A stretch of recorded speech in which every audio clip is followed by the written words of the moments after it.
เจ้าสบายดี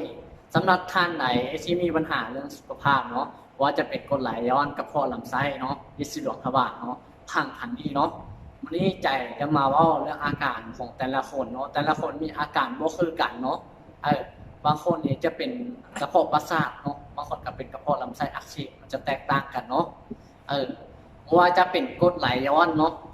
มีอาการแบบไหลน้อยเนาะสำหรับคนไหนที่มีอาการแบบนี้เนาะนี่นะหนึ่งคืออาการอืดท้องแน่นท้องแสบอ้อนลำไส้น้อยนะเวลากินอาหารไปแล้วอืดแน่นจุกเอื้อมขึ้นมาคอไปเนาะ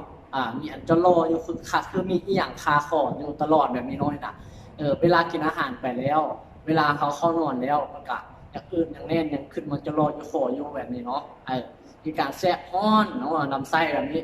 ทายยากทายแข็งน้อยนะบางคนกันถึงขนาดเป็นนิสิตหลวงทวารเนาะแล้วกระเพาะประสาทเป็นกระเพาะแบบไหลน้อยนะนึ่งน้องกระเพาะประสาทน้อยนึ่งจะมีปัญหาเรื่องคือเรียกกระเพาะทั่วไปเลยตั้งแต่ว่าน้อยมันจะเจ็บเวลามันเจ็บมันจะซอดออกกลางหลังเลยน้อยนะมึนแข้งมึนขาคือเจ็บเส้นเจ็บเอ็นเจ็บเก้าเจ็บหัวน้อยนะมักบินหัวแบบนี้น้อยนะกระเพาะประสาทเนาะเวลาอยากกินข้าวเนาะโอ้อยากว่าเขาอยากจนว่าโตสั้นเลยแบบซีน้อยเรื่องกระเพาะประสาทน้อยนะ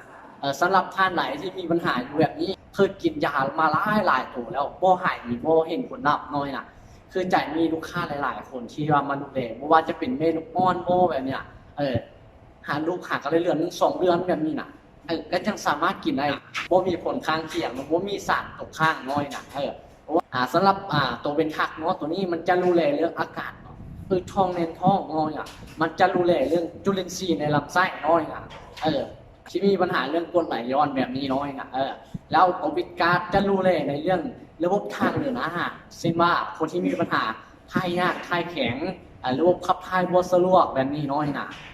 แล้วตัวเซอร์มิตันตัวนี้จะดูแลเรื่องอักเสบเนาะว่าจะเป็นบาดแผลอักเสบเนาะอันนี้นะว่าทุกสัดส่วนที่ว่ามีบาดแผลมันอักเสบภายในตัวนี้จะช่วยดูแลน้อยเป็นอย่างคือมีหลายกองแหละดูแลหลายระบบแผลน้อยเพราะร่างกายของแต่ระบบต้องการสารอาหารที่จะไปฟื้นฟูดูแลบ่คือกันเนาะสำหรับคนไหนที่มีปัญหาอยู่คือใจว่าเนาะว่าจะการอืดท้องแน่นท้อง